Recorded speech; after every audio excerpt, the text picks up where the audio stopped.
నేర్చుకుందాం. ఇంత ఎందుకు చదివించాల్సి వచ్చిందంటే మరొక్కసారి అందరికీ చూడండి నాన్న, బైబిల్ తెరవమన్నప్పుడు బైబిల్ తెరుద్దాం. యెహోవాయే దేవుడని ఎవరికి చెప్తాను ఈ మాట? కూర్చోబెట్టండి. మనం అందరం కూడా తెలుసుకోవాలట. ఆయన తప్ప చెప్పాలి, ఆయన తప్ప తెలుసుకోవాలి. ముఖ్యంగా మనం దేవుని సన్నిధికి వచ్చాము అంటే ఆయన ముఖ్యంగా ఆయనే యెహోవాయే. ఇది నేను చెప్పే మాట కాదు, వాక్యమే. యెహోవాయే దేవుడని తెలుసుకోండి. హల్లెలూయా. ఆయనే మనలను ఎవరు మనల్ని పుట్టించింది? మనల్నేనా? దేవుడు నమ్ముకున్న వాళ్ళు కాదా? సమస్త మానవాళ్ళందరూ కూడా. ఇది వాక్యం కాదులే కానీ మామూలుగా కొద్దిగా అట్లా మీకు చెప్పాలని మళ్ళీ ఒకసారి గుర్తు చేద్దామని. దేవుడు మనల్ని పుట్టించిండు. హల్లెలూయా. ఆయనంట ఏంటంటే కింద మాట ఉంది ఏంటి? మనము ఆయన ప్రజలము. మనం అందరం ఎవరు? నమ్ముకున్నా నమ్ముకోకపోయినా అందరూ కూడా ఆయన ప్రజలు. తర్వాత ఏంటంట? ఆయన మేపే అంటే గొర్రెల కాపరి. గొర్రెలు ఏం చేస్తాడు? మేపడం అంటే ఏంటి చెప్పాలి. మేపడం అంటే ఏంటండి? ఆహారాన్ని, ఇప్పుడు చెప్పాలంటే వస్త్రాన్ని, ఆరోగ్యాన్ని, అంటే సమస్తము కూడా చూసుకునేవాడు ఎవరండి?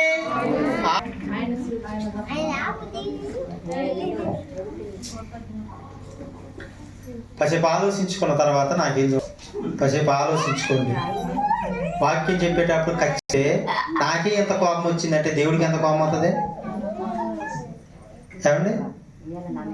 నాకే ఎంత కోపం వస్తుందంటే వాక్యం వినకుండా అటు ఇటు చూసి అటు చూసి ఎవరు వస్తున్నారు ఏమి వస్తున్నారు చూస్తే తప్పు కనుక్కోకండి. నీతిమంతుడంట కొట్టుట నాకు తైలాభిషేకం అని దేవుడు చెప్తాడు.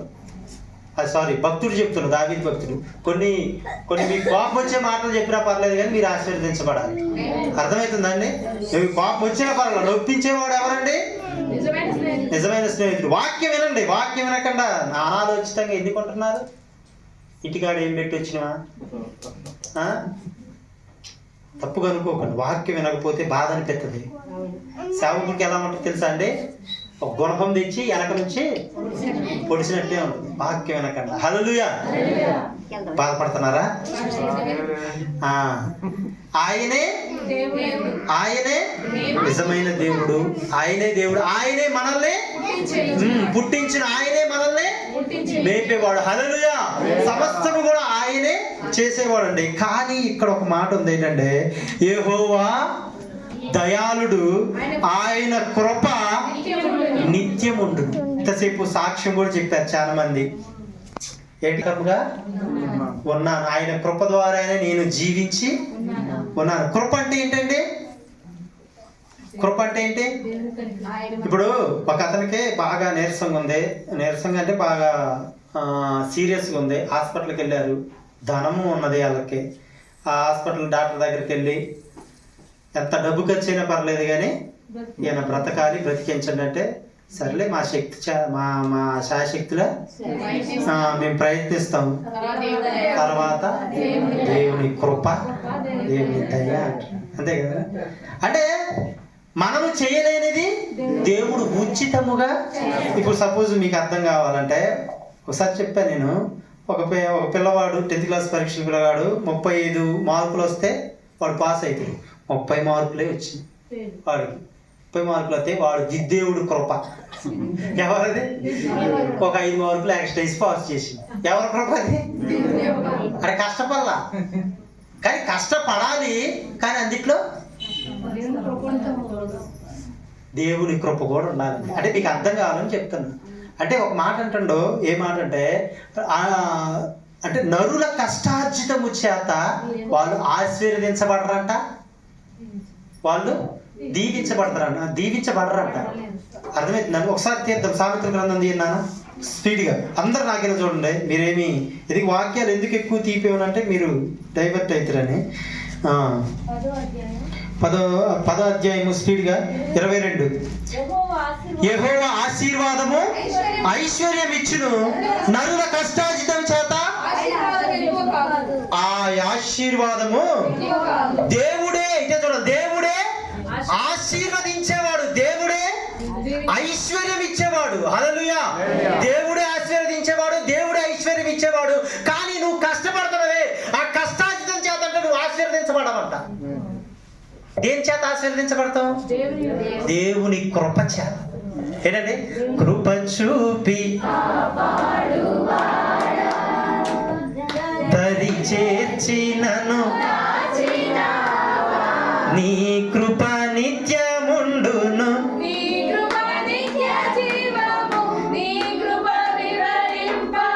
నా తరమా.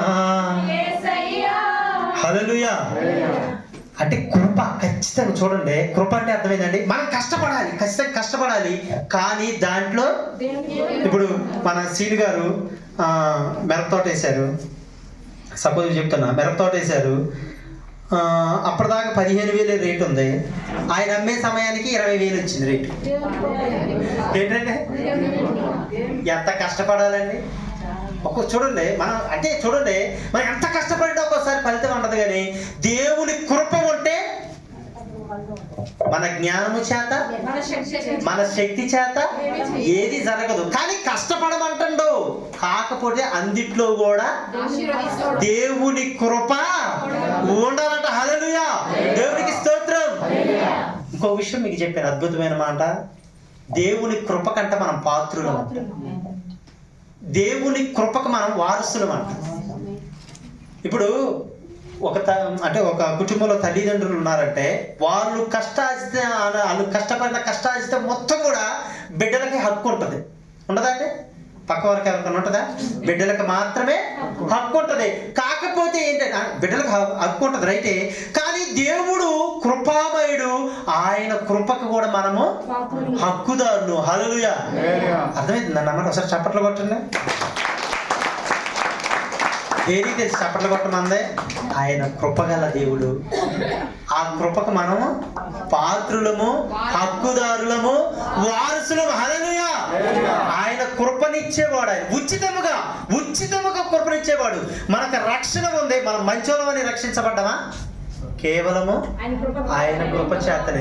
మనము మంచి ఆరోగ్యకరంగా మరి మన అన్ని స్థితులు మార్చబడి మరలా మందిరంలో ఇలా నిలబడ్డామంటే కేవలం కూడా ఆయన కృప చేతమే. హల్లెలూయా. పొద్దుటే మనం లేస్తున్నామన్నా కూడా ఆయన కృపే.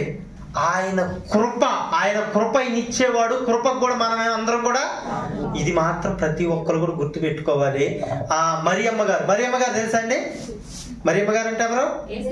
యేసుక్రీస్తు వారి తల్లి దగ్గరికి వెళ్ళి ఒక దేవదూత వెళ్ళి, అమ్మా నువ్వు భయపడకు, దయాప్రాప్తురాలా, నీకు శుభము కలుగుగాక. తర్వాత నీవు కృప పొందిన, అర్థమవుతుందండి? నువ్వు కృప పొందిన దానివైతే నీ గర్భములో సర్వేశ్వరుడు జన్మిస్తాడు. సర్వమును సృష్టించిన సృష్టికర్త జన్మిస్తాడని చెప్పింది కదండి. అర్థమైందండి? ఆమె ఎవరు? కన్యక. అర్థమైందండి? అయ్యో నేను కన్యకరాలనే అని అంటే తర్వాత మొత్తం మీకు తెలుసు. కానీ ఆ యొక్క సమయాలలోనంట ఏంటంట, ప్రతి ఒక్క కన్యకలు కూడా అంట దేవుడు నా కడుపులో పుట్టాలని వాళ్ళు ఎదురు చూసేవాళ్ళంట. కానీ ఎంతో మంది ఆ యొక్క ప్రాంతంలో, ఆ దేశంలో, ఈ యొక్క లోకం ఎంతో మంది కన్యకలు ఉన్నారు. కానీ ఆ కృప ఎవరికి దక్కింది? ఇప్పుడు కూడా ఆమె పేరు చెప్పుకుంటున్నా. హల్లెలూయా. అంటే కృప పొందుకున్నది. అర్థమవుతుందండి? ఇప్పుడు నోవాహు గారు కూడా చుట్టుపక్కల ప్రదేశం అంటే భూమి మీద ఉన్న ప్రతి జనాలు, ఎంతో మంది జనాలు ఉన్నారు, అందరూ కూడా కృప పొందుకోలేదు. కానీ ఆ నోవాహు గారు అనే వ్యక్తి, తన కుటుంబం కూడా ఏమైంది? కృప పొంది ఒక నావ తయారు చేసి రక్షించబడ్డారు. నేను ఎంత వర్షం కురిసిందండి? ఒక 10 రోజులు గుర్తెట్ట, ఒక 20 రోజులు గుర్తే, అటు 40 రోజులు కురిసింది. ఎంత? నిన్న రాత్రి నన్ను కురిసింది. రాత్రికి చాలా అల్లకొల్లారైంది. మొన్న అయితే ఇంకా ఘోరమైంది. కానీ 40 రాత్రి పగలు గురవటం వల్ల అంట పర్వతాలు కూడా మునిగిపోయినాయి అంట. మనుషులు ఏం దక్కుతారండి?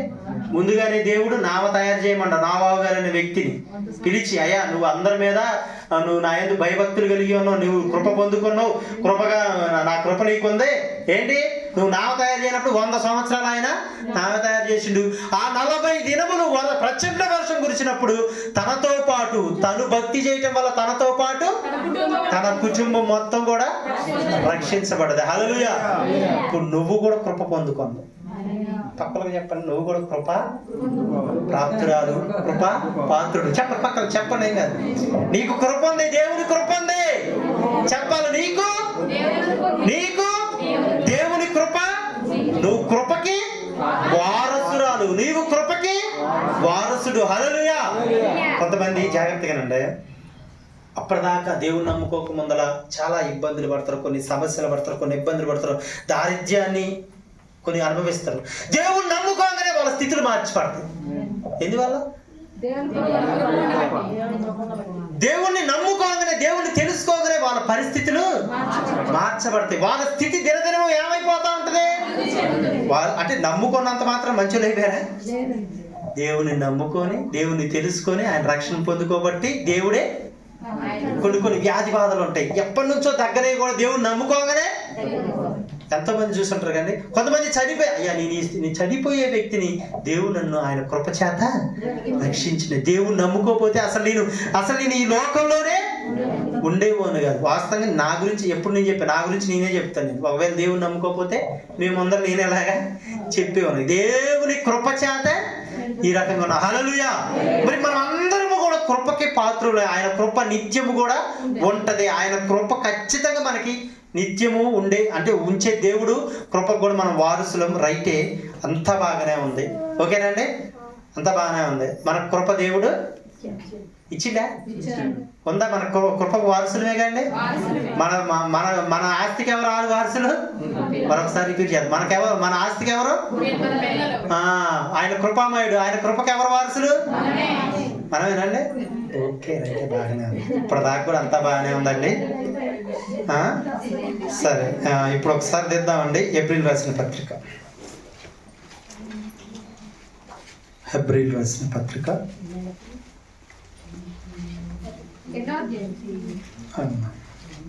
సరే 12-15 స్పీడ్గా.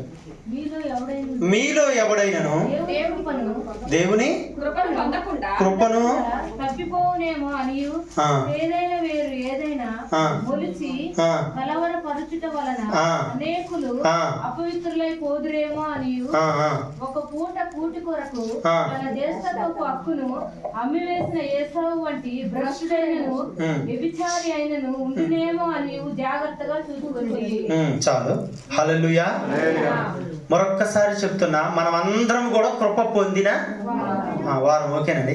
కానీ ఇక్కడ ఏప్రిల్ రాసిన పత్రికలో ఒక భక్తుడు అంటున్నాడు, ఒక పాస్టర్ గారు అంటుండో, ఒక సేవకుడు అంటుండో, తన సంఘస్థుడికి అంటుండో, మీలో ఎవరైనాను ఏంటంట దేవుని కృపను పొందకుండా తప్పిపోవునేమో అని అంట. ఆయనకు భయం వేస్తుందంట. అర్థమైందండి? ఉచితమైన కృప ఏముందండి? ఉచితమైన కృప. మన కష్టపడేది కాదు. దేవుని కృపనే, ఆయన దేవుడిచ్చే కృపనే ఒకవేళ మీరు పొందుకోరేమోనని సేవకుడు భయపడతాడంట. అర్థమవుతుందండి? నా మాట అర్థమైందిగా? అంటే మీరు ఒకవేళ ఆ కృపను పొందకుండా ఉంటారేమోనని సేవకుడు భయపడుతూ ఈ మాటలు మాట్లాడిండు. అంటే కృపను కోల్పోయే అవకాశం కూడా ఉంది. అర్థమవుతుందండి? మనం కష్టపడతాం, అనేక రాత్రి పగలు కూడా కష్టపడతాం, కానీ అందులో దేవుని కృప ఖచ్చితంగా తోడుండాలని మనం అంటున్నాం కదా. అవునా కదండి? అంటే మన ఆరోగ్య విషయంలో అన్ని విషయంలో వాళ్ళకు దేవుడి కృప ఉండాలనుకుంటున్నాం. కాకపోతే ఇక్కడ భక్తుడు ఏమంటున్నాడంటే ఈ కృప తప్పిపోదునేమో, కోల్పోతానేమో అని సేవకుడు భయపడుతుందంట. నిజంగా సేవకులు అంటే నిజంగా అండి ఇదే భయం. సేవకులకి ఇదే భయం. అయ్యో వారు రక్షించబడ్డారు, వీళ్ళ గురించి అంటే సింపుల్గా చెప్పాలంటే మీ గురించి ఎట్లుంటుందంటే దేవుడికి మేము సమాధానం చెప్పాలి. కొంతమందిని గట్టిగా చెప్పలేము, చెప్తే వీళ్ళేడా మానేస్తే ఏముండదు, ఫీల్ అవుతారేమోనని, ఒకవేళ దేవుడికి దూరం అయిపోతారేమో. హల్లెలూయా.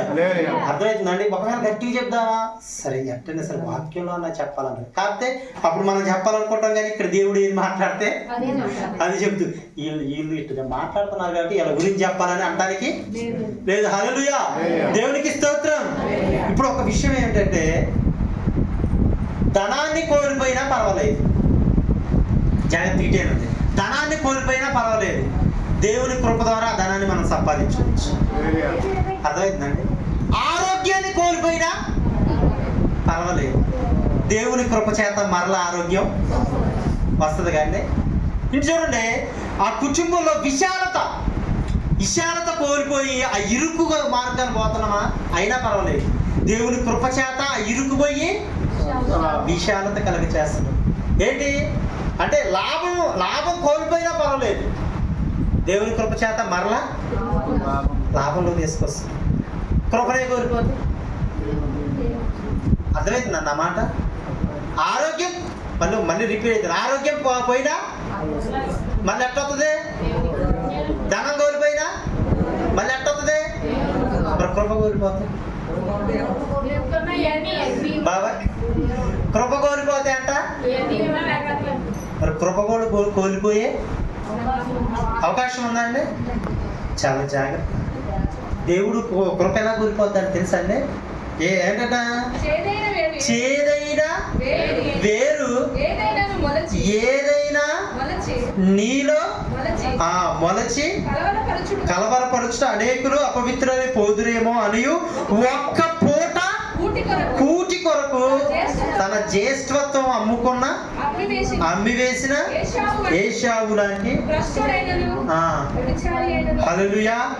ఇప్పుడు ఏశావు అంటే మీకు అర్థం కావాలి. ఏశావు యాకోబు అనేది ఇద్దరు అన్నదమ్ముళ్ళు, ఓకే, అంటే కబల పిల్లగాలు అన్నమాట. ఒకసారి మీకు మరి చెప్తున్నా.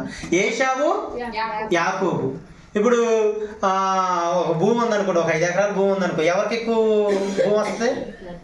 ఏశావే పెద్దోడు, చిన్నోడు ఎవరికి ఎక్కువ వస్తుంది? అవును కదా. అప్పుడు ఒక కాలంలో ఉండే ఏంటంటే, తండ్రి తర్వాత పిల్లగాళ్ళకి ఉద్యోగాలు ఇచ్చేవాళ్ళు. మరి ఇప్పుడు ఉందో లేదో నాకు తెలవదులే, కానీ అప్పుడైతే ఉండేది. అవి ఎవరికి ఇచ్చేవాళ్ళు? ఫస్ట్ పెద్ద కుమారుడికి, అంటే జ్యేష్ఠత్వము ఆయనకి. అర్థమవుతుందండి. ఇప్పుడు 2 కుమారులు ఒక తండ్రికి ఉన్నారు, కవల పిల్లగాళ్ళు. కానీ ఆ జ్యేష్ఠత్వం అంట, ఆ ఆశీర్వాదం అంట ఒక్క పూట కూటి కొరకంట తమ్ముడికి అమ్మేసిందంట. ఒక్క పూట కూటి కొరకు, ఒక్క రోజు కూడా కాదు, 24 కూడా కాదు, 24 గంటలు కూడా కాదు, అంటే ఎన్ని పూటలు తింటాం మనం? అంటే ఈ మధ్యలో కొద్దిగా టిఫిన్లు ఉన్నాయి కాబట్టి పొద్దుట సరే మధ్యాహ్నం తిన్నారంటే దేవుని స్తోత్రం, ఇంకా ఇంకోసారి కూడా తిన్నారంటే ఏంటంట ఒక్క పూట అంటే ఎంతసేపు తింటారండి? 10 నిమిషాలు అయిపోద్దండి. ఆ పూట కూటికి జాగ్రత్తగానండి. అసలు అర్థం చేసుకుంటుంటది. ఆ చిన్న విషయం, ఆ చేదైన వేరు అంటే ఆ చిన్న ఒక్క రోజు ఒక పూట కూటి కొరకంట తన ఆశీర్వాదాన్ని అమ్ముకున్నాడు. కృప పోయింది. కృప ఎలా కోల్పోయింది? ఎలా కోల్పోయిండు? ఎందుకు రిపీట్ చేస్తారని మీకు అర్థం కాదు. ఇది చాలా ఇంపార్టెంట్ అయిన మెసేజ్. ఇదే మీ జీవితాన్ని నడిపించే ఇది మూల స్తంభం. ఎన్నో మెసేజ్లు ఉండొచ్చులే కానీ, ఎన్నో వాక్యాలు ఉండొచ్చు, కానీ ఇది పిల్లర్. ఏంటిది అంటే పునాది అన్నమాట. ఈ కృప మీరు కృపకి పాత్రులే. ఆ కృపను కోల్పోకుండా మీరు చాలా జాగ్రత్తగా ఉండాలి. మీరు ఎంతో రాత్రి పగలు కష్టపడతా ఉంటారు, నీ బిడ్డల కొరకు ప్రార్థన చేస్తూ ఉంటారు, అనేక రకాలుగా ముందుకు పోతా ఉంటారు. ఏంటి కొంతమంది అయితే నిద్ర ఆహారాలు లేకుండా కదండి కష్టపడద్దండి. కానీ దేవుని కృప నీకు ఉండాలి ఖచ్చితంగా. ఆ కృపను ఏమవ్వకూడదంట, కోల్పోకూడదు. ఏంటి ఒక్క పూట కూటి కొరకంట ఏమైండు? అమ్మేసుకున్నంట. తన యొక్క ఆశీర్వాదాన్ని మొత్తం కూడా ఒక్క చుక్కుడుగా కూర. ఏ కూర తెలుసా అది? చుక్కుడుగా కూర. మాసం కూర కూడా కాదు. ఏ కూర అది? చుక్కుడుగా కూర కోసం పడిపోయిందట. అర్థమైందండి? మొత్తం సమస్తం కూడా కోల్పోయిండు. ఆ జ్యేష్ఠత్వం ఇచ్చిన తర్వాత యాకోబు ఇశ్రాయేలుగా మార్చబడి దేవుని జనాంగంగా మార్చబడిండు. దేవుడు బిడ్డలుగా మార్చబడిండు. దేవుడు బిడ్డ అనే విషయాన్ని కోల్పోయిండు. కృపను కోల్పోయిండు. అర్థమైందండి? ఆదాము అవ్వ ఉన్నారు. ఎవరు ఆదాము? ఎవరండి? అవ్వ ఎవరండి? చెప్పాలి. అందరికీ తెలవాలని ఆశ. కొంతమందికి తెలుస్తుంది. కొన్ని పేర్లు చెప్తే అందరికి తెలిస్తే ఇంకెన్నో వాక్యాలు ముందు పోవాలంటే కొంతమందికి తెలవకుండా. బైబిల్ చదివితేనే, బైబిల్ వాక్యం వింటేనే మనకి. ఇప్పుడు నేను ఏదో కొన్ని విషయాలు చెప్తా, ఈ వారానికే సరిపోతే మనకేం అర్థం కాదు. ఒక మెసేజ్ అది. తర్వాత మీరు తెలుసుకోవాలి, బైబిల్ తెలవాలి, బైబిల్ వాక్యం చదవాలి, ఒకరి తర్వాత ఒకటి చదవాలి, అన్ని విషయాలు తెలుసుకోవాలి. సేవకుడికి చెప్పేంత ఉండాలి. ఇప్పుడు ఏ సేవకుడైనా కొన్ని విషయాలు చెప్పి వెళ్తాడు, తర్వాత మీరే తెలుసుకోవాలి. హల్లెలూయా, దేవునికి స్తోత్రం. ఆదాము అవ్వ అంటే ఎవరండి? మొట్టమొదటి దేవుడు. ఆయన ద్వారా మనం అందరము వచ్చాం కదండి. వాళ్ళు దేవుని కృప చేత చక్కగా ఏదేను వనంలో ఉన్నారు. ఏదేను వనంలో ఉన్నారు చక్కగా. వాళ్ళకేంటి బాధ లేదు, కష్టం లేదు, నష్టం లేదు. ఇప్పుడు పులి సింహం ఉందనుకోండి, అడవికి రాజు సింహం ఉందనుకోండి, ఆ సింహం దగ్గర కూడా వెళ్ళి సింహం మీద కూడా కూర్చొని ఆడుకుంటున్నారు. పాములు తిరుగుతున్నాయి, సింహాలు తిరుగుతున్నాయి, పులులు తిరుగుతున్నాయి, క్రూర మృగాలు తిరుగుతాయి. అయినా కూడా వాళ్ళు ఏమి చెయ్యవు. అవి సాధు జంతువులాగంట. మరలా అట్ట తిరిగేది ఎప్పుడు తెలుసా అండి? పరలోకంలో తిరిగింది అంటాడు. పరలోకం వెళితే పరలోకంలోనంట ఇక్కడ ఎంత సంపాదించుకున్నా ఏం చేసుకున్నా ఒకనాటికి అన్ని వదిలిపెట్టాల్సిందే. ఆ రాజ్యం కొరకు ప్రయాసపడండి అని అంటున్నా. హల్లెలూయా, పైన ఉన్నదాన్ని వెతకండి అని అంటుండు. అర్థమవుతుందండి? దేవుడికి స్తోత్రం. హల్లెలూయా. మరి అని చూడండి, ప్రతిరోజు కూడా దేవుడితో మాట్లాడేవాళ్ళు, ముఖాముఖిగా మాట్లాడేవాళ్ళు. ఎవరు? ఆదాము. రోజు దేవుడి దగ్గర సాయంకాలం వచ్చేవాడు అంట దేవుడు. మీకు తెలుసు. నాన్న ఆదాము ఏం చేసినావు ఈరోజు? ఎక్కడికి వెళ్ళినావు? ఏ పండు తిన్నావు? ఏం కాయలు తిన్నావు? అవేం చేసింది అని చక్కగా మాట్లాడేవాడు. దేవుడు వారితో మాట్లాడేవాడు. దేవుడు అది వీళ్ళు దేవుడితో ప్రతిరోజు కూడా. ఇంకా బాధ లేవు, ఈ కష్టం. మన ఇక్కడి నుంచి వెళ్ళిన తర్వాత అయిపోతుంట ఏం చేయాలి, ఏం పని చేస్తే బాగుంటుంది, ఎలా చేస్తే బాగుంటుంది. ప్రతిరోజు కూడా యుద్ధకాలమే కండి ఏమ్మా? అంతే కదా, ప్రతిరోజు నరుడి కాలము యుద్ధకాలమే. హల్లెలూయా. ఇక్కడ ఉండడమే కూడా ఎంతో మంది ఆలోచిస్తున్నారు రేపొద్దున ఏం చేయాలని. నిజమే, వస్తుంది, కాదనంతా లేదు. కాకపోతే ఏంటంటే మన భారము అది మన కృప. అదే కృప. మన భారం మొత్తం కూడా మనస్ఫూర్తిగా ఆయన వేదేసినాం అనుకోండి, ఆయనే మన కార్యాలను. అదే దేవుని కృప. మన భారం మనమే మోస్తే కృప అనేది లేదు. దేవునికి స్తోత్రం. అంటే ప్రతిరోజు కూడా ఆదాము అవ్వ దేవుడితో సహవాసం కలిగి ఉన్నారు. నిత్యం కూడా ఆనందం, సంతోషం. వాళ్ళ ఇష్టం. చిన్న పిల్లలు ఎలా తిరుగుతున్నారో అలాగా ఏదేను వనంలో తిరుగుతా. అంటే మరి కృపను కోల్పోవడానికి కారణం ఎవరు తెలుసా అండి? ఎలా అయినా సరే వీళ్ళకున్న కృపనే పోగొట్టాల్సింది. ఎలా అయినా సరే. ఇంత అడిగా మా మంట అపవాది గారికి మనిషికి బతకటం అస్సలు ఇష్టం. కళ్ళు ఎర్ర, అసూయ, ఎట్టట అంతేనండి. అపవాదికి నిజమే. ఏంటి ఇంత మంచిగా బతుకుతున్నారు, వీళ్ళు ఎట్టయినా సరే చెడగొట్టాలి. దేవుడితో సావాసాన్ని, ఈ కృపనే కోల్పోయేటట్టు చేయాలి. వీళ్ళనే బయటికి లాగాలి. సాధన కూడా ఇదేనండి. దేవుడు ఇప్పుడే ప్రార్థన చేయాలనుకుంటామా? ఏదో పని చూపిస్తాడు. ఇప్పుడే వాక్యం చదవాలనిపిస్తామా? ఈ పని ఉందా అని చెప్తాడు. అంతేకాని ప్రార్థనకు రావాలనిపిస్తుందా? ఏదో ఒకటే. నిజమేనండి. ఖచ్చితంగా దేవుడి కృపను కోల్పోయేటట్టు. ఇప్పుడు కొంతమంది ఎవరైనా ఈ మాట జాగ్రత్త, ఎవరైనా బాగా సమస్యల్లో ఉండి, బాగా ఇబ్బందుల్లో ఉండి దేవుడి కొరకు గోజాడుతూ ఉంటే ఏంటి ఇంకా కృప అంటే ఆయన మేలు దగ్గరకు వచ్చేసరికి ఎలా అయినా సరే ఇలా బాధను నేను భరించలేనమ్ము, ఇంక ఇబ్బంది పెట్టడం కూడా కొద్దిగా ఇబ్బందిలే, కానీ ఎలా అయినా సరే ఇలా నేను ఇంకా ఉన్న స్థానాన్ని తీసుకెళ్ళాలి, వాళ్ళ బాధలని తీసేయాలని అని దేవుడి దగ్గరకు వచ్చేసరికి అమ్మో దేవుడి కృప దగ్గరకు వస్తుందా అని ఏదో ముళ్ళు పెడతాడు. ఎవరు?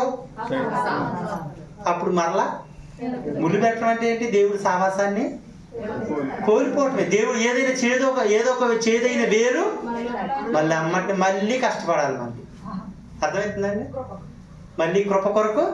హల్లెలూయా, దేవునికి స్తోత్రం చెప్పండి. దేవునికి స్తోత్రం. హల్లెలూయా. ఆదాము అవ్వ కూడా అట్టి రీతిగానే అంటే సాతాను ఎలా వచ్చిండు, ఏ రూపంలో వచ్చిండు? మన దగ్గరికి ఎట్లా వస్తారు సాతాను? మీరే చెప్తున్నారు, మా పురుషులు చెప్పండి. సాతాను ఎలా వస్తాడు ఏమండి? ఏ రూపంలో అయినా, మనుషుల్లో అయినా రావచ్చు, ఆలోచన రూపంలో రావచ్చు. ఆదాము అవ్వని చెడగొట్టడానికి, వాళ్ళు సంతోషంగా ఉండటం అంటే ఆ సాతానికి ఇష్టం లేక ఎట్టైనా సరే బయటికి నెట్టడానికి, వారిని శాపంలో నెట్టడానికి సాతానుగాడు డైరెక్ట్ గా రాలేదులే గాని సర్ప రూపంలో వచ్చింది. అర్థమైందండి? ఎందుకు? కృపని కోల్పోయేటట్టు. హల్లెలూయా. అలా రావటం వల్ల ఏం చూడండి, ఆడు ఒక్కసారి రాడు, ఒక్కసారి పడేయడు. ఫస్ట్ ఆదాం దగ్గరికి వెళ్ళి ఉంటాడు. ఆదాం మరి తొందరగా విన్నాడు కదా, ఇంకా లాభం లేదులే అని ఆవ దగ్గరికి వెళ్ళింది. ఆవ దగ్గరికి వెళ్ళి ఏం చేసింది? ఒకసారి చెప్పింది, 2 సార్లు చెప్పింది, 3వసారి ఇది నిజమేనా, మీరు గట్ట ఇది తింటే దేవదూతలు అయిపోతారని ఆశ చూపించింది. అర్థమవుతుందండి? ఆ పండు తింటే మీరు ఆశ, మీకు తెలిసి వాక్యం, ఆశ చూపించిన ఎమ్మటి అవ్వేం చేసింది? తినేసింది. అవ్వ తినేస్తే మరి ఆ లాయన గారు వచ్చారు. ఏంటి ఈ పుండు తిన్నావు, దేవుడు తినొద్దండి కంటే ఏదో గప్పుని తినేసాను, నువ్వు తింటవా, తినవా? లేదు లేదు, దేవుడు చెప్పినంటే ఇంకంతేనా, మన ఇద్దరి మధ్యన ఇదేనా బంధం, ఇదేనా ప్రేమ అంటాం అని ఏమైంది? తినేదాకా కూడా చంపేసి తిన్నాడు. తెలుసు, ఆదాము కూడా తెలుసు అది తింటే ఏంటంట కోల్పోతాం. కాకపోతే అవ్వేం చేసింది? ఈ పురుషుడు వినట్లేదని ఎవరు లాక్కొచ్చింది కాదు. ఇప్పుడు ఈ కాలంలో ఏం జరుగుతుందంటే స్త్రీలు పురుషుల్ని అంతేనండి, ఎక్కువ స్త్రీలే ఉన్నారు కానీ పురుషులు కూడా ఉండాలి. హల్లెలూయా, దేవునికి స్తోత్రం. కానీ మనం కృపకు పాత్రులము, ఆ కృప కలిగిన దేవుడికి మనము వారసులుగా ఉన్నాం కాబట్టి ఆదాము చక్కని జీవితాన్ని, అందమైన జీవితాన్ని, సమాధానకరమైన జీవితాన్ని ఒక్క చిన్న చెప్పుడు మాట వినటం వల్ల అప్పటి నుంచి ఆదాం గారు ఏం చేశారంట? నాగలు పుట్టుకోండి అయ్యగారు ఒక చెట్టు నరికి నాగలు పుట్టుకొని దున్నటం, వెనక నుంచి అమ్మగారు ఏం చేశారు? విత్తనాలు చల్లుకుంటారు. అప్పుడు ఎమ్మటనే కష్టపడి మళ్ళీ మళ్ళా యొక్క పొలంలో అంట గచ్చ పొదలు కలుపు వస్తుంది కండి, నువ్వు ఆ కలుపు కూడా సేద్యపరచాలంటుండవు, నువ్వు కష్టపడాలి. ఇన్ని రోజులు తేడగా తిన్నావులే కానీ ఎవరినే ఇంతవరకు తేడగా తిన్నావు, చక్కగా మంచిగా ఉన్నావులే కానీ నా మాట ఎందుకు నువ్వు వెళ్ళా? ఎన్నని రోజులు మంచిగా ఉన్నావు నేను ఫస్ట్ సృష్టించినప్పుడు అబ్బా తొలకల్లో ఎంతో మంచిగా ఉన్నావు, ఎంతో దేవుడు అన్నావు. ఇప్పుడు భక్తి అయిపోయిందా? భక్తి అయిపోయిందా? హల్లెలూయా. నా మాట అనకుండా ఆ అబ్బాయి ఏం చేసింది? సర్పం మాట ఉంది, నువ్వేమి నీ భార్య మాట. అర్థమవుతుందండి? మళ్ళీ ఆదాం గారు ఏమంటాడు తెలుసా అండి? దేవుడి దగ్గరికి వచ్చి, ఇదిగో నువ్వేగా ఇచ్చింది నాకు, ఏమన్నా నువ్వేగా పెళ్లి చేసింది, ఏమదనమంటే తిన్నా. ఒప్పుకోట్లా. ఏంటంటే ఈగో అడ్డొచ్చింది అనుకుంటా, ఒప్పుకోరు కొంతమంది. అంతేనా నా మాట? కానీ ఒక అద్భుతమైన మాట దేవుడు తెలియపరిచిండు. ఒక మాట జాగ్రత్తగానండి, అతిక్రమములు కానీ దాన్ని విడిచిపెట్టువాడు. ఒకవేళ ఆదాము అవ్వ అయ్యా ఏదో ఆ సాతాను మాట నేను జాగ్రత్తగా సాతాను మాట విన్నామై దయచేసి నన్ను క్షమించని దేవుడి ఎదుట గోజాడితే అప్పుడు దేవుడు ఏం చేతుడట? క్షమించినేమో, ఆ కృపనే కోల్పోకుండా ఉండునేమో. అర్థమైందండి? అట్టని పాపం చేయటం, దేవుడి ఎదురుపడటం, పాపం చేయటం అట్ట మాత్రం కూడా ఇంకెన్ని రోజులు అమ్మ నిన్ను. దేవుడికి స్తోత్రం. అందరూ రెడీ చేతులు. హల్లెలూయా, హల్లెలూయా, దేవుడికి స్తోత్రం. కృపను కోల్పోతే మన పరిస్థితి చాలా ఘోరంగా ఉంటుంది. అర్థమైందండి? ఎప్పుడు ఒక మాట చెప్తా ఉంటా, అందరిలాంటి అందరిలాంటి నిన్ను దేవుడు ఏం చేసిండు? ఏం చేసిండు? దేవుడు ఏం చేసిండు? మూర్ఖులకు ఈ తరం వారికి ఏర్పరచుకుండు. నువ్వు విలువైన సొత్తు. చీకటిలో నుండి ఆ వెలుగులోకి దేవుడు నిన్ను తీసుకొచ్చేసిండు. అద్భుతం నువ్వు. అర్థమవుతుందా అండి? అమ్మా మార్తమ్మ, మరియమ్మ, దేవుడికి స్తోత్రం. అదందరికి దేవుని స్తోత్రం చెప్పండి. హల్లెలూయా. మనమంతా ఒక అద్భుతం. దేవుని బిడ్డలు, ఆ పరలోక రాజ్యానికి వారసులు. అర్థమైందండి? కృపకు పాత్రులం కాబట్టి ఆ కృపను మనం ఏమాత్రం కూడా కోల్పోకూడదు. ఆదాము అవ్వ ఏం చేశారు? ఒక పొండు కోసం, ఒక చిన్న పొండు కోసం కష్టపడే స్థితికి వచ్చారు. ఏశావు ఏం చేసిండు? ఒక్క పూట కూడి కొరకు. ఆ ఇద్దరు అన్నదమ్ముళ్ళు ఉన్నారంట. ఒక అన్న ఎవరు? కయ్యను, హేబేలు. దేవుడికి అర్పణలు అర్పించేవాళ్ళంట ప్రతిరోజు కూడా. ప్రతిరోజు ఏనేమో గొర్రెల కాపరి హేబేలు తమ్ముడు, చిన్న తమ్ముడు. పెద్దోడేమో వ్యవసాయం చేసేవాడు. మరి దేవుడికి అర్పించాలిగా. మరి దేవుడి కృపచేత మనం ముందుకు పోవాలిగా, అర్పించాలిగా. అయితే దేవుడికి స్తోత్రం. హల్లెలూయా. అర్పించే సమయంలో ప్రతిరోజు కూడా మంచి శ్రేష్టమైనది గొర్రెని ఏం చేసేవాడు? చిన్నవాడు అర్పించేవాడు. పెద్దోడు ఏం చేసిండు? పాడైపోయి ఏంటి ఉంటాయి కదండి, చచ్చులు పుచ్చులు అంటారు కదా, అవి తీసుకొచ్చి దేవుడి సన్నిధిలో పెట్టేవాడు. హల్లెలూయా. కానీ దేవుడు ఎవరు అర్పణ అంగీకరించిండు? చిన్నవాడైనా హేబేలు అర్పణ అంగీకరించమంటే పెద్దోడికి ఏమొచ్చేసింది? అసూయ ఇచ్చేసింది. చూడండి, అసూయ వచ్చేసి ఏం చేసింది? ఎమ్మటే చంపేయాలని తాట వచ్చేసింది ఎమ్మటే. హల్లెలూయా. ఇప్పుడు సపోజ్గా చెప్తా నేను, ఎవరైనా, అది మనోళ్ళ విషయం కాదు కానీ ఎవరైనా మనుషుల విషయంలో ఎవరైనా మంచిగా, ఇప్పుడు సపోజ్ చెప్తా, ఉదాహరణ చెప్పేది ఏంటంటే, ఇద్దరు ఫ్రెండ్స్ ఉన్నారండి. ఇద్దరు స్త్రీలే అనుకుందాం, లేకపోతే పురుషులే అనుకుందాం. ఇద్దరు స్త్రీలు కానీ పురుషులు కానీ ఫ్రెండ్స్ ఉన్నారనుకోండి. అప్పటిదాకా వీళ్ళిద్దరంట ఒకళ్ళ ఇంటికి వెళ్ళి టీవీ చూసేవాళ్ళంట. మా క్లోజ్ ఫ్రెండ్స్ అంట. ప్రతిరోజు కూడా మా క్లోజ్ ఉండేవాళ్ళంట. ఒకళ్ళ దగ్గరికి వెళ్ళి టీవీ చూసేవాళ్ళంట. ఈ లోపల ఈ ఇద్దరిలో ఉన్న ఫ్రెండ్స్ అంట ఒకళ్ళు టీవీ కొన్నారంట. అర్థమవుతుందండి? టీవీ కొన్నారంట. టీవీ కొన్నమ్మటనే ఇంకో ఫ్రెండ్ ఉందా అండి, మాట్లాడటం మానేసింది. ఏంటంట? మాట్లాడటం మానేసిందంట. మరి ఏం గెలవాలి? ఏంటమ్మా ఏంటి నువ్వు మాట్లాడలేదంటే? ఎలా మామూలుగా పని ఉంది ఇంట్లో, పనికి వెళ్తాను, ఏదో ఉంటారు కదండి, కొద్దిగా ఇబ్బంది. ఏమొచ్చేసింది? చూడండి, అప్పుడు హేబేలుని ఏం చేసిండు? కయ్యను చంపేసేసి చక్కగా ఆ రక్తం మొత్తం తుడిసేసుకొని ఎవ్వరికి తెలవనట్టు చేలోనే చంపేసేసి అప్పుడు వస్తా ఉంటే కయ్యనుతో దేవుడు మాట్లాడుతాడు. కయ్యను, ఎక్కడి నుంచి వస్తున్నావు? నీ తమ్ముడేడి అని అంటే, నా తమ్ముడికి నేనేమన్నా కావలువా? నాకే తెలుసు అని బోకిరిస్తాను. ఎవరిని బోకిరిచ్చేది? ఎవరినండి బోకిరిచ్చేది? దేవుడికి తెలవదా బాబాయ్? ఏం చేస్తానని దేవుడు చూడ్డా? సమస్తం చూసే దేవుడు. హల్లెలూయా. కానీ ఏంటి ఇక్కడ ఒప్పుకోట? అయ్యా ఏదో పాపం వచ్చాయా, ఏదో నువ్వు ఆయన పొగిడివని, నా తమ్ముడు పొగిడివని నాకు కొద్దిగా బాధ అనిపించి, లేదా అసూయ కొద్దిగా అనిపించి, ఏదో కొద్దిగా కొడితే కొద్దిగా సరిపోయి ఒప్పుకోవట్లేదు. దేవుడు ఎదుట గోజాడట్లేదు. నాకేం తెలుసు? నాకేమన్నా ఆడికేమన్నా కావాలా? నాకు తెలవదని ఏం చేస్తాడు? కృపనే అతిక్రమములు వర్ధిల్లడం అంటే కృపను పొందుకోవటం. అర్థమవుతుందండి? అతిక్రమములు దాచిపెట్టకుండా ఉన్నట్లయితే ఏంటంట? నువ్వు కృపను పొందుకో. అది అంటే ఇంకో మాట కూడా, అతిక్రమములు దాచిపెట్టేవాడు వర్ధిల్లడు, కానీ దాన్ని ఒప్పుకొని దాన్ని విడిచిపెట్టేవాడు అంట కనికరం పొందుకోడు. హల్లెలూయా. దేవునికి స్తోత్రం. అర్థమవుతుందండి? ఏ మాత్రం కూడా మనం కృపను కోల్పోకూడదు.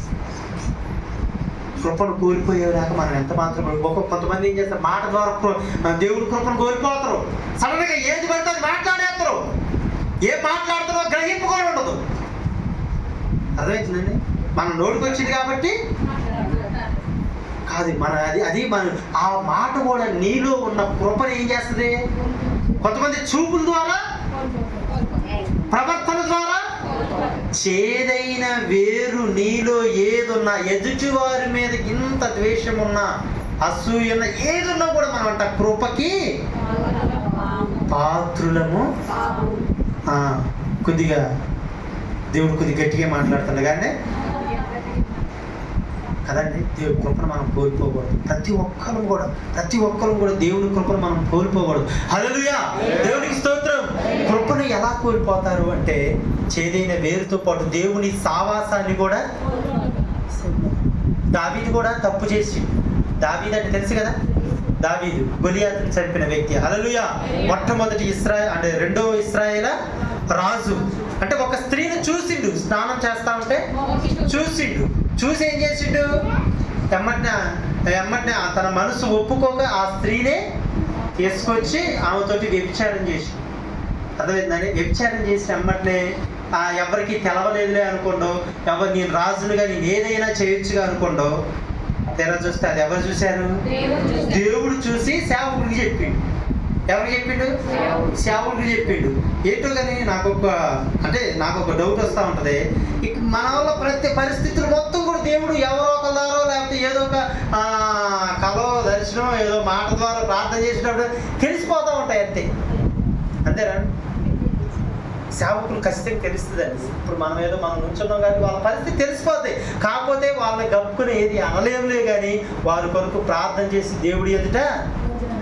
దావీదు గురించి కూడా అంటే ఆయన పేరేంటే నాతాను అనే ప్రవక్త. ఆ ప్రవక్తకి చెప్పిండు. చెప్పిన ఎమ్మటినే ఏం చేసిండు, రాజు దగ్గరకు పోయిండు. ఆ మాటలు మీకు అర్థమవుతున్నాయండి. సింహాసనం మీద రాజు కూర్చోండు. సింహాసనం మీద రాజు కూర్చుంటే పాస్టర్ గారు వెళ్ళి నువ్వు తప్పు చేసినావు నువ్వు అంటే ఒక చిన్న ఆ సామెత కూడా చెప్తా నేను. ఒక అతనికంట 100 గొర్రెలు ఉన్నాయంట. సారీ, ఒక అతనికంటే ఒకటే గొర్రె ఉందంట ఒక అతనికి. దాన్ని అనారముద్దుగా పెంచుకొని ప్రతిరోజు కూడా పండుకొనేటప్పుడు ఉంటుందంట, తన పిల్లలతో ఆడుకుంటుందంట, ఎంతో అందంగా పెరుగుతుందంట. ఈ లోపల ఇంకొక అతను ఇంటికి అతిథి వచ్చిందంట. ఆయన దగ్గర కూడా చాలా గొర్రెలు ఉన్నాయంట. కొద్దిగా ఆయన హోందాగల మనిషి, ఆ ప్రాంతంలోనే గొప్ప చెప్పుకోదగిన వ్యక్తి, ఏదైనా చేయగల వ్యక్తి అనమాట. ఎమ్మటినే ఒక అతని దగ్గరికి మనిషి రాగానే, అంటే చుట్టాలు రాగానే తనకి ఎన్నో గొర్రెలు ఉన్నాయంట. కానీ ఆ గొర్రెలను ఏమీ చంపకుండా ఈ ఒక గొర్రెని తీసుకెళ్ళి చంపించేసి ఇది చేసిందంట. అది రాజుతోటి పాస్టర్ గారు చెప్పిండు. ఎవరు ఆ మాట చెప్పగానే రాజు ఎమ్మటే లేచి ఎవరు ఆ మనిషిని మనం చంపేయాల్సిందే అన్న. ఎవరో కాదు రాజా, నువ్వే. హల్లెలూయా, నువ్వే పాపం చేసినావు. ఏంటి, ఒక వ్యక్తిని అన్యాయముగా, అంటే ఒక స్త్రీని అన్యాయముగా నువ్వు అనుభవించును. ఆ స్త్రీకి ఉన్న భర్తను కూడా నువ్వు అన్యాయముగా చంపేసి నువ్వు పాపానికి మూట కట్టుకున్నావు అన్నమ్మటినే ఎమ్మటినే ఆ రాజ సింహాసనం దిగిపోయి ఎమ్మటిని ఏం చేసిందంటే ఆయన ఏంటంట, ఒక మా కీర్తన గ్రంథంలో కూడా ఉంటుంది కదా, ఆయన కన్నీరు విడవటానికి పొరుపు కూడా తేలిపోయేంత కన్నీరు విడిచినట్ట. అయ్యా నేను చేసిన తప్పేనయ్యా, నీ కృపను కోల్పోయాను, మరలా నీ కృప నాకు కావాలి, ఎలా అయినా కావాలి.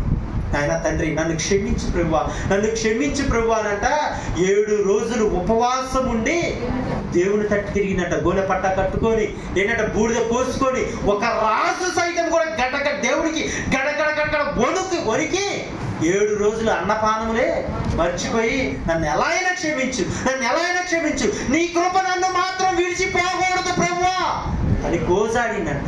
చేసింది ఆత్మ తప్పి అతిక్రమములో ఏంటంటే వర్ధిలడు, కానీ ఒప్పుకొన్నడు దాన్ని విడిచిపెట్టిండు. అంత పాపం చేసినా కూడా అది విడిచిపెట్టిన తర్వాత ఒప్పుకోవటం ఒకటే కాదు. చాలా మంది ఏం చేస్తారంటే ఒప్పుకుంటారు, ప్రభువా నాయన తండ్రి నేను చిన్న పాపం చేసిన మాట ద్వారా, కంటి ద్వారా, నోటి ద్వారా నేను కొద్దిగా పొరపాటు పడిన ఆయన ఒప్పుకుంటారు, రైటే. కానీ దాన్ని విడిచిపెట్టకపోతే దేవుడి కృప మనం ఏమాత్రం కూడా పొందుకోలేము. హల్లెలూయా, ఖచ్చితంగా దేవుని కృప మనకు కావాలి.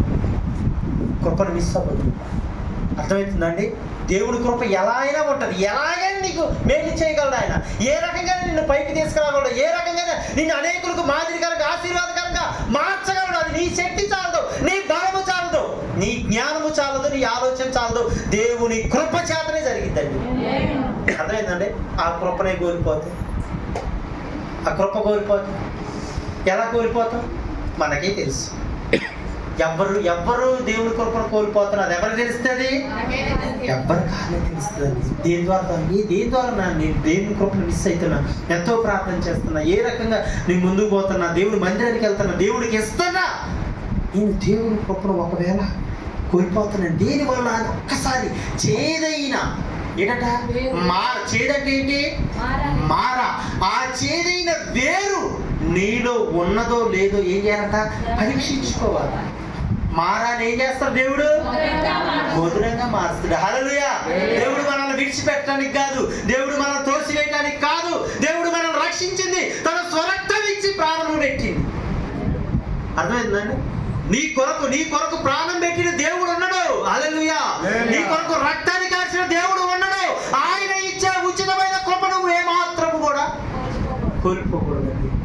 అసలు నిజంగా అందరికీ వందనాలు చెప్తాను. నిజంగా అర్థమవుతుందండి? ఏమాత్రం ఎవ్వరు కోల్పోవద్దు. ప్రతిరోజు కూడా దేవుని కృపకు మీరు పాత్రలు. ఏమాత్రం కూడా మీరు కోల్పోయే విధంగా ఉండకూడదు. ఏంటి? నోవాహు ఒక్కడు కృప పొందబట్టి తన కుటుంబం రక్షించబట్టి, 3 కొడుకులు, 3 కోడళ్ళు, తన భార్య అందరూ కూడా రక్షించబడ్డారు. ప్రపంచం మొత్తం కూడా నాశనం అయిపోయింది. కానీ ఆ కుటుంబం రక్షించబడ్డది అంటే ఆయన కృపకి ఆయన పాత్రుడైంది. అర్థమవుతుందండి? మనం ఏంటంటే ఆశీర్వాదములకు వారసులవుటకే దేవుడు మనల్ని. ఒకసారి ఆ మాట చూడండి, అద్భుతమైన మాట. ఆశీర్వాదానికి వారసులవడానికి దేవుడు మనల్ని పిలుచుకున్నాడు. అర్థమవుతుందండి ఆ మాట? దేవుడికి స్తోత్రం. సార్ దేవుడికి స్తోత్రం చెప్పండి. హల్లెలూయా, హల్లెలూయా. ఆ కృపను ఏమాత్రం ఇన్ని పదే మీకు ఎందుకు చెప్తున్నంటే, ఈ రోజు మాట మరలా ఈ రోజు కల్లా కూడా గుర్తు రావా? ఎన్నో తారీఖు ఇవ్వాలా? 1వ తారీఖు. అర్థమవుతుందండి? ఈ రోజు నుంచి కృపని కోల్పోకూడదని మంచి పట్టుదల కలిగి ఉండండి. మరలా ఈ రోజు కల్లా మిమ్మల్ని ఉన్నత స్థానంలో దేవుడు వచ్చింది. ఈరోజు రాసుకోండి. ఏంటి? ఈరోజు సెప్టెంబర్ 1వ తారీఖు. ఈరోజు మాటలు తోసిపుచ్చకండి. అర్థమైందే? మాట ద్వారా, కంటి ద్వారా, ఇంకేదైనా చేదైన వేరు ద్వారా, ఏదైనా కూడా నీ దేవుడి కృపను కోల్పోకూడదు. ఎవరి భక్తి అంతే. అర్థమవుతుందండి? ఎవరి భక్తి, ఎవరి దర్శనము ఎవరి వాళ్ళే. భార్య లేదు, భర్త, నా భార్య ప్రార్థన జాగ్రత్తగా. భార్య పొద్దుటి లేచి ప్రార్థన చేస్తుందంట. ఎమ్మటి భర్త కూడా ఏం చేయాలి? ప్రార్థన చేయాలి. కాకపోతే భర్త ఏం చేసినట్టు సెల్ ఫోన్ తీసినట్ట చూస్తున్నట్ట. సెల్ ఫోన్ చూస్తుంటే ఎమ్మటిని భార్య అందంట, ఏమండి ప్రార్థన చేసుకోవచ్చు కానీ అంటే, భర్త కొద్దిగా తెలియగలడు కదా. ఏమంటుందంటే భర్త ఏమంటుందంటే, నువ్వు చేస్తే నేను చేసినట్టు, మన ఇద్దరం ఒకటేగా. ఏంటంటే ఒకటే ఏక శరీరం కాబట్టి నువ్వు చేస్తే. ఎమ్మటినే ఆ తల్లి ఏం చేసిందంటే, అన్నం మొత్తం వండి మొత్తం తినేసిందంట. మొత్తం తినేసి ఎమ్మటే పాపం డైనింగ్ టేబుల్ మీద కూర్చుంటే, ఏది గిన్నెనే అంటే తినేసండి. మీ అన్న ఆకలి తీరింది కదంటే, నువ్వు తింటే నాకట్ట తీరిద్ది అంటే మీరే అన్నారు కదా. నీ ప్రార్థన చేస్తే హల్లెలూయా. చూడండి, ఎవరి భక్తి వాళ్ళ. హల్లెలూయా. ఎవరి దర్శనము. మనం ఒంటరిగానే దేవుని కలుసుకోవాలి. మన బిడ్డలు మనతో రారు, భార్య, భర్త, ఏంటి చుట్టబంధు వర్గం ఎవ్వరు కూడా రారు. అక్కడికి పోయిన తర్వాత అంటే మనం అందరం సహోదరులు. భార్య పక్కన తిరుగుతున్నా కూడా సహోదరే. అక్కడ మనం అందరం కూడా ఎలా దేవదూతల వలె ఉంటామంట. అర్థమవుతుందండి? అక్కడ పోతే మనం ఇప్పుడు ఒక 100 సంవత్సరాలు ఒక ముసలాం ఉందనుకోండి, ఆమె 25 సంవత్సరాలు ఆమెలాగా మార్చబడింది. పసిపిల్ల దేహం వల్లే మార్చబడతారంట. అర్థమవుతుందండి? అందరూ కూడా చిన్న పిల్లలు కూడా పెద్దోళ్ళుగా మార్చబడతారంట. 25 సంవత్సరాలు 30 సంవత్సరాల లోపులు. అంటే అక్కడ అందరూ కూడా సహోదరులుగా దేవదూతల వలె ఆయన స్తుతిస్తూ, ఆయన ఆరాధిస్తూ, ఆయన గణపరుస్తూ ఉండేవాళ్ళు. హల్లెలూయా. ఎవరి భక్తి వాళ్ళు. అర్థమవుతుందండి? ఇంకో విషయం నేను చెప్తున్నాను. నేను చెప్పి నేను ముగించేసుకుంటే టైం కూడా అయిపోయింది కాబట్టి. అయితే ఒక పాస్టర్ గారు, ఒక వృద్ధాప్యంలో ఉన్న పాస్టర్ గారు చాలా సంవత్సరాలు సేవ చేసినట్ట ఆయన. అయితే ఆయన కొండ ప్రాంతంలో చేస్తున్నట్ట, అక్కడే ఉంటున్నట్ట. అయితే ఒక విశ్వాసి, ఒక వ్యక్తి, ఒక సంఘంలో ఉన్న ఒక వ్యక్తి, మంచిగా ఆత్మీయుడు, ఆ సేవకుని కలుసుకోవాలి అని వెళ్ళిండట. అర్థమైందిగా, ఆ సేవకుని కలుసుకోవాలని వెళ్ళి ఎంతో దూర ప్రాంతమైనా వెళ్ళిండట. ఎందుకంటే ఎన్నో సంవత్సరాలు సేవ చేస్తున్నా ఆయన చూడటమే ధన్యత, ఆయనతో ప్రార్థన చేయించుకోవడం ధన్యత అని కొద్దిగా ఉంటుంది. కానీ ఆలోచన ప్రకారం వెళ్ళినట్ట. వెళ్తే ఆ సేవకుడు కలిసినట్ట, చక్కగా మాట్లాడిందంట. అంతా కూడా అద్భుతంగా మాట్లాడినట్ట. కొన్ని మాట్లాడిన తర్వాత ఈ విశ్వాసికి ఒక డౌట్ వచ్చిందంట. జాగ్రత్తగా, ఈ విశ్వాసికి ఒక డౌట్ వచ్చిందంట. అయ్యగారు, మరి ఎప్పటి నుంచో మీరు సేవ చేస్తున్నారు కదా, ఒక డౌట్ అండి. మరి కొంతమంది భక్తి మరి ఎక్కువ చేయలేకపోతున్నారు, ఎందుకండి అని అడిగిండట. ఎవరిని అడిగిండు? పాస్టర్ గారిని అడిగిండట. ఆయన చాలా అనుభవం ఉంది. కొంతమంది భక్తి చేస్తారు, ప్రార్థన సరిగ్గా చేసుకోరు, వాక్యము చదవరు, ఆదివారం మట్టిగా వెళ్ళి గుడికి వెళ్ళి అంటే మామూలుగా వచ్చి రాకపోయినట్టు ఉంటారు. ఎంతవరకు ఎందుకంటే అదంతా భక్తి చేయరు, ఎందువల్ల? సేవకులు ఎంతో బల్ల కొద్ది చెప్తారు, ఆ బల్లలు కూడా ఇరిగిపోతాయి. కానీ వాళ్ళ భక్తి ఎందుకు చేయలేకపోతారు అని అడిగిందంట. అడిగితే ఏమీ చెప్పలేదంట సమాధానము. ఇది ఎవరు చెప్పారంటే షాలేం రాజు గారు చెప్తే, రాత్రి నేను విన్నా ఆ మాట, మీకు చెప్పాలనుకున్నా. అయితే దేవునికి స్తోత్రం, హల్లెలూయా. ఆ పాస్టర్ గారికి పెంపుడు కుక్క ఉందంట. అయితే ఆ క్రమంలో ఆయన చెప్పే సమయానికి ఆ పెంపుడు కుక్క అంట ఒక కుందేలు చూసిందంట. కొండ ప్రాంతాలు కదా, కుందేలు చూసిందంట. ఎమ్మటే కుక్క ఏం చేస్తుంది? ఎమ్మటనే ఆ కుందేలు చూసింది కాబట్టి ఎమ్మటే పరిగెత్తిందంట. గట్టిగా అరుచుకుంటా పరిగెత్తుందంట. అది ఉరుకుతుందంట, ఇది పరిగెడుతుంది, అక్కడక్కడ తిరుగుతుంది. కుందేలు అక్కడక్కడ గట్టిగా అరుతుంటే ఈ కుక్క అరుపులకి మిగతా కుక్కలు కూడా వచ్చినట్ట గొల్లు ఆరుతున్నాయంట. హల్లెలూయా, గొల్లు ఆరుతున్నాయంట. అది ఆరుతుందంట, ఈ ఆరుతున్నాయంట, అవి ఆరుతున్నాయంట, ఈ ఆరుతున్నాయంట. అసేపటికి ఈ కొన్ని కుక్కలు వచ్చినాయి కదా, అవి ఆరవడం మానేసినాయి. ఏంటంట? అవి ఆరవటం మానేసినాయంట. కానీ పాస్టర్ గారి కుక్క మాత్రం అరుస్తూనే ఉందంట. ఏం అర్థమైందండి మీకేమైనా అర్థమైందా? ఆయన కూడా అదే అడిగిండు. వాస్తవంగా నాకు ఆయన చెప్పినప్పుడు నాకు అర్థం కాదు. ఇది ఆ కుక్కలు అనవటం ఏంటి, ఏదేం చెప్తామా ఎట్లా అంటుంది ఏంటో నాకు అనుకున్నాను. మీకు అర్థమైందా అండి? అర్థమైన వాళ్ళు ఒక్కరు చెప్పండి. కాదు అర్థం కాదు. ఆ పాస్టర్ గారు అడిగింది కండి, జాగ్రత్తగా. ఆ పాస్టర్ గారు ఒక విశ్వాస అడిగింది పాస్టర్ గారిని, కొంతమంది ఎందుకు భక్తి చేయలేకపోతున్నారంటే ఇది కూడా సమాధానం, ఇది ఇప్పుడే దొరికింది చూడు.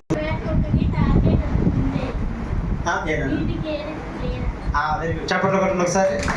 వెరీ గుడ్, హల్లెలూయా, దేవుడికి స్తోత్రం. దేవుడు నేను దీవించును గాక. నాన్న కొంచెం నాకు కూడా అర్థం కాదు, నీకు అర్థమైంది. అయితే చూడండి, ఈ పాస్టర్ గారి కుక్క ఏం చేసింది? కుందేలు చూసి ఒక టార్గెట్ ఉంది, చూసింది. ఇది ఆరవటం ఆగట్లా. ఈ పాస్టర్ గారి కుక్క చూసి మిగతా ఏం చేసింది? అవి కూడా అరవటం స్టార్ట్ చేసింది.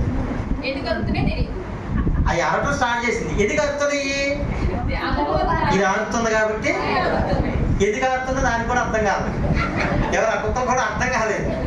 ఎందుకు ఆడుతుంది కాబట్టి అరిసి ఏం ఫలితం లేదు అని అవి సైడ్లో తలారిపోయి ఏం చేసినాయి? పక్కకు వచ్చేసినాయి. కానీ ఇది మాత్రం ఎందుకంటే చూసింది.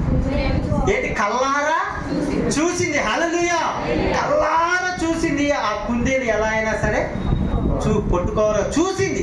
కానీ ఈ కుక్కలు మాత్రం ఏమి కూడా చూడలేదు. అలా ఇప్పుడు మీకు అర్థమైందంటే భక్తి జీవితం అనేది ఎవరి భక్తి వాళ్ళది. ఇది నేను చెప్పింది తెలుసా? ఎవరి దర్శనం వాళ్ళదే. నీవు ఉత్తముడని రుచి చూడాలి, ఎవరు కాదు. మనం దేవుడే యెహోవాయే ఉత్తముడని రుచి చూసి తెలుసుకున్న నరుడు గొప్పవాడు. హల్లెలూయా. అంటే నీ అంతకు నువ్వే భక్తి చేయాలి.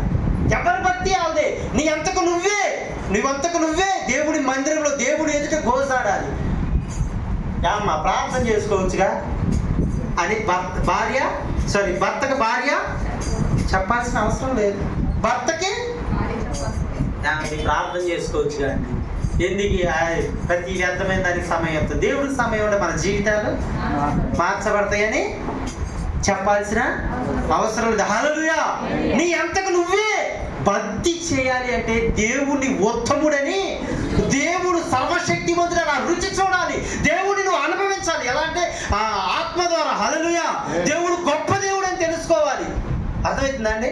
ఏదో వస్తున్నాంలే అని కుటుంబం మొత్తం రావాలి కాబట్టి కొద్దిగా ఈ మాట మీకు ఇబ్బందిగా ఉంటుంది, కానీ ఇది చాలా మర్మమైన మాట. అర్థమవుతుందండి? దేవుని తెలుసుకోవాలి, దేవుని రుచి చూసి తెలుసు. దేవుడు గొప్పవాడు. ఆయన నువ్వు మోకరించి ప్రార్థన చేస్తే ఆకాశపు వాకిలి విప్పి కూడా నీ ఎదుట కుమ్మరిస్తాడు. అంత గొప్ప దేవుడు. కొంతమంది ఒక ఆమె సమయం ఎక్కువైపోతుంది అయితే మా ఇంటి పక్కన నాగులు పెద్దమ్మ అని ఒక ఆమె ఉంది. ఆమె పరిస్థితి ఎలా ఉందంటే అప్పుడు ఎలా ఉందని ఎట్లా చెప్పాలి మీకు ఖచ్చితంగా. కాకపోతే తెల్లారి పొద్దునే ఈ విషయం చెప్పడానికి మీకు చెప్పు. తెల్లారి పొద్దున వచ్చిన తర్వాత వాళ్ళ మనవడు వచ్చి కొంతమంది చెప్తారు కదా, ఇలా 1 గంట చిన్న ప్రార్థన చేస్తే ఆమె లేచిందంటే ఆమె ఆ పిల్లగాడు ఏమన్నంటే చిన్న ప్రార్థనకే లేగుతురా ఇది మరీ వీటోరం మరీ చెబుతురా ఇదా ఎవరు అన్యుడు ఈ మాట అన్నాడు. వాళ్ళ మనవడు అలా పిల్ల ఉంటాడు, ఆ మనవడు అంటాడు ఆ చిన్న ప్రార్థనకే లేగుతురని అలా మనం మాట్లాడాడు. ఆ వ్యక్తికి తెలియదు దేవుడి గురించి. ప్రార్థన చేస్తే దీవెనలో గుమ్మరిస్తాడని ఆ వ్యక్తికి తెలియదు. నీకు నాకు తెలుసు. అర్థం కాదు. నీకు నాకు తెలుసు. మన కృపకి పాత్రులు అండి. ఆ కృప కోల్పోయినట్టు మనం ఎంత మాత్రం కూడా ఉండకూడదు. హల్లెలూయా. దేవునికి స్తోత్రం. చేదైన వేరు నీలో ఏమైనా ఉన్నదో ఇదిగో నువ్వు ఒప్పుకో. ఈరోజు ఒప్పుకో. ఈరోజు ఏంటి? సెప్టెంబరు 1 తారీఖు. మరలా వచ్చే నెలకైనా వచ్చే సంవత్సరానికైనా నీ స్థితిగతులు మార్చాలి. అర్థమవుతుందండి? మొన్న కుకునూరు పోతే ఒక సేవకుడు జాన్ వెస్లీ గారు అని 18వ తారీఖు ఆయన డేట్ ఇచ్చిండు. ఈ రోజు మన సంఘానికి 1 తారీఖు ఇచ్చాడు. మీరు ఇప్పటి నుంచి భక్తి విషయంలో చాలా నిర్లక్ష్యం చేయకండి. ఆదివారం నిర్లక్ష్యం చేయకండి. ప్రార్థన రావడం నిర్లక్ష్యం చేయకండి. ఏం కాదులే రోజు చేయాలా భక్తి, ఆ రోజు ఉండాలా అని అనుకుంటే కృప నీకు దక్కదు. హల్లెలూయా. హల్లెలూయా. దేవునికి స్తోత్రం చెప్పండి గట్టిగా. దేవునికి స్తోత్రం. కృప కలుగును గాక. కృప కలుగును గాక. కృప కలుగును గాక. జెరుబ్బాబెలు లాంటి జెరుబ్బాబెలు పర్వతము లాంటి దాన్ని, ఆ పర్వతం లాంటి సమస్య వచ్చినప్పుడు ఒక్కటే మాట నోటితోటి కృప కలుగును గాక. చదువు భూమి అమ్మును గాక అని నమ్మకం కలిగి ఉండడు. పర్వతం లాంటి సమస్య అనుభవిస్తున్నావా? ఒక అవసరం కోసం ఎదురు చూస్తున్నావా? కృప కలుగునుగాక. కృప లేదు, నా శక్తి కలుగునుగాక, నా జ్ఞానం కలుగునుగాక, నా బుద్ధి కలుగునుగాక. ఏది కలిగిద్ది? కలిగిద్దండి ఆయన కృపను మిస్ అవ్వద్దు. దయచేసి అందరికీ వందనాలు చెప్తాను. హల్లెలూయా. వందనాలు, నమస్కారం అనకూడదు. ఎందుకంటే ఇప్పుడు మీరు పెద్దోళ్ళైనా నీ చిన్నోళ్ళైనా దేవుడి ద్వారా తండ్రిగా ఉన్నారు కాబట్టి అందరికి వందనాలు చెప్తూ కృపను కోల్పోతున్నాను. ఇదిగో ఈ ఆదివారం భక్తే కాదు, ఇంటికి వెళ్ళిన తర్వాత కూడా చక్కగా దేవుని కృప కొరకు ప్రార్థన చేసుకోండి. ఏదో చిన్న విషయాల కాడ, చిన్న మాటల కాడ, చిన్న మనస్పర్ధల కాడ, చిన్న ద్వేషాల కాడ దేవుని కృప ఏమాత్రము పక్కలకు చెప్పండి. దేవుని కృప కోల్పోగని పక్కలకి మనస్ఫూర్తిగా చెప్పండి. మరలా వచ్చే సంవత్సరం కల్లా నువ్వు అద్భుత కార్యం చూచును గాక. పక్కలకు చెప్పండి. మరలా వచ్చే సంవత్సరం కల్లా లేదా మరలా వచ్చే నెల కల్లా అద్భుత కార్యము ఈ మాటలు తోసిపుచ్చుకోండి. దయచేసి ఈ మాటలు తోసిపుచ్చుకోండి. దేవునికి స్తోత్రం. మోకరించండి.